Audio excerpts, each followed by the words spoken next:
এখানে ঈদ করতে আসি।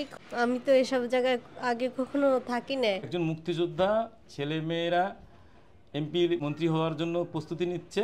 বাবা থাকে, বাবা আসছে রাস্তায়, বাবাকে মারধর করে রাস্তায় বের করছে। 200 জন বাবা মা আছে যাদের কর্মজীবনে ব্যাংকার ছিল, স্কুল শিক্ষক ছিল, চেয়ারম্যান ছিল, প্রশাসনিক প্রশাসনিক কর্মকর্তা ছিল, একই সাথে 4-5টা কোম্পানির মালিক ছিল।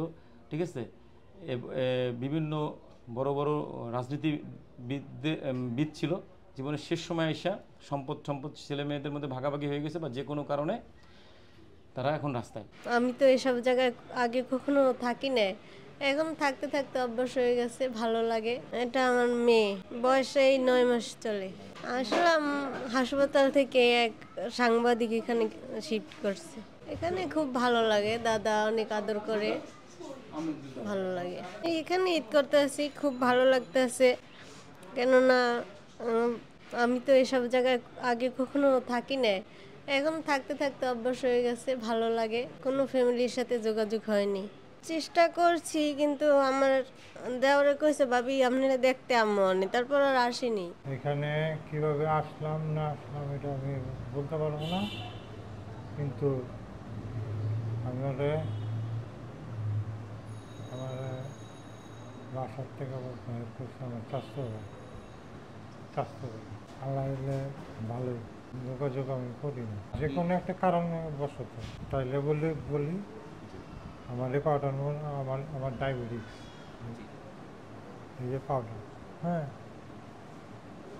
পাউডার এই ফোকাস ধরেছে, ফোকাস ধরছে পরে তুই যেহেতু মঞ্চের যে জায়গা ওই কী দিছে কিছু ওইটা দিয়ে আমরা পাঠা দিছে। আমরা এক গাড়ি, আমি কি গাড়িটা চালাইছি, গাড়ি চালাই পাও পাক ই করে পরে ই করে পরে বাড়ি যাবে। এই সব অবশ্যই তো নিজের ঘরে নিজে না গেলে বাল বাচ্চা কেমনে বলবো।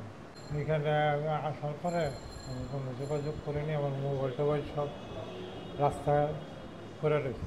গাড়ি দিয়ে আমার রাস্তার থেকে এইটা অনেক সময় রাস্তায় পাইছে বলে মিথ্যা বলে থুয়ে যায় যে আমরা রাস্তায় পাইছি, আমার বাবা আমার বাবা মা না, কেউ চিনি না, আমি এইভাবে রেখে যায়। কিন্তু দেখা যায় ওই বৃদ্ধ বাবা অসুস্থ থাকে, তো 2-3 দিন বা 1 সপ্তাহ পরে যখন জ্ঞান ফিরে বা ভালোভাবে সুস্থ হয়ে যায়, তখন বলে আমি এইখানে কেন, আমার তো এইখানে না, আমি তো আসছিলাম হোটেলে ভাত খাইতে। মানে হোটেলে সন্তানরা বলে চলো তোমাকে হোটেল থেকে খাওয়াই নিয়ে আসি, খাওয়াই নিতে আসা ওই বলে আব্বা এখানে বসেন আমি আসতেছি, আর আসে না। অনেক সময় হয়েছে যে ছেলে মেয়ে চিকিৎসার কথা বলে হসপিটাল নিয়ে এসছে আর বাসায় নিয়ে যায় না, এইভাবে হয়েছে। কিন্তু সরাসরি কেউ এসে আমার কাছে দিয়ে যাবে বা বিনিময়ে একটা আমার বেনিফিট নিব বা মাস শেষে একটা, এরকম কোনো সুযোগ নেই। আমার কাছে যদি 256 জন বাবা মা থাকে তাহলে 56 জন বাদ দেন, 200 জন বাবা মা আছে যাদের কর্মজীবনে ব্যাংকার ছিল, স্কুল শিক্ষক ছিল, চেয়ারম্যান ছিল, প্রশাসনিক কর্মকর্তা ছিল, একই সাথে 4-5টা কোম্পানির মালিক ছিল।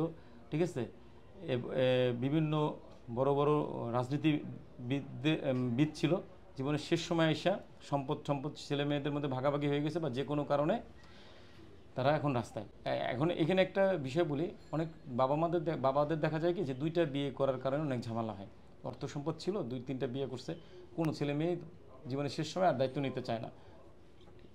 একটা ছেলের বাসায় থাকে, ও আর টর্চার সহ্য করতে না পারে, তখন ও করে কি সিএনজি বা রিক্সায় ভরে রাতের অন্ধকারে নামাই দিয়ে যাচ্ছে।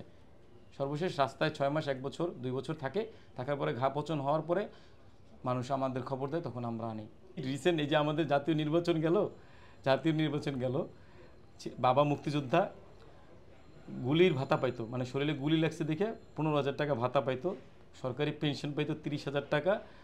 সব ছেলে মেয়ে হলো মেয়ে এমপি ইলেকশন করবে, নমিনেশন কিনছে।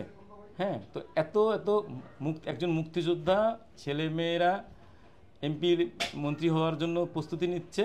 বাবা থাকে, বাবা আসছে রাস্তায়, বাবাকে মারধর করে রাস্তায় বের করছে। আমার কাছে আসছে যখন আমি এই ভিডিও টিডিও করে সোশ্যাল মিডিয়াতে ছড়াই দিছি তখন তাদের মান সম্মান ইজ্জত গেছে, আমাকে থ্রেট দিছে, দেওয়ার পরে সর্বশেষ নিয়েও গেছে।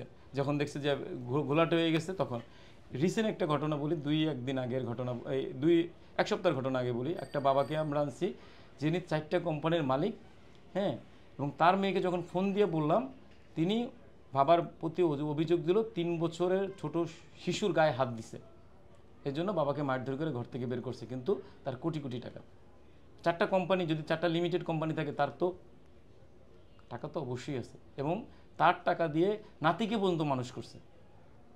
মানে মেয়ের ঘরের নাতি, ছেলের ঘরের নাতিদেরও পড়াশোনা শিখেছে, বিদেশ থেকে পড়াশোনা শিখে আসছে, আনার পরে এখন কি বলবো ভাই।